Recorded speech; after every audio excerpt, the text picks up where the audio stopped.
في سؤال بيقول اشتري دلوقتي ولا استنى اما اوفر فلوس اكتر. والله هو السؤال ده جميل جدا جدا، بس هو طبعا بيعتمد من شخص لشخص. لكن انت لو هتسالني انا كراجل في مجال العقار، الشراء المبكر افضل بكتير من التاخير لسبب بسيط. لان سرعه ارتفاع سعر البيت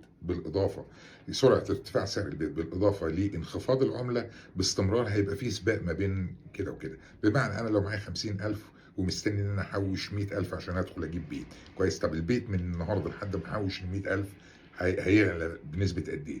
لو بصينا على اونتاريو في ال 70 سنه اللي فاتت، متوسط ارتفاع سعر البيوت ما بين 6.7 ل 7% في السنه. بمعنى النهارده لو انا بيت النهارده حقه 500,000، السنه الجايه هيبقى حقه 535,000. لو انا ما قدرتش احقق او ان انا احضر فلوس تغطي فرق ال 10% ولا 20% ولا 30% اللي انا هحطهم كدفعه مقدمه، يبقى الشراء دلوقتي احسن. بس طبعا كل واحد وله ظروفه.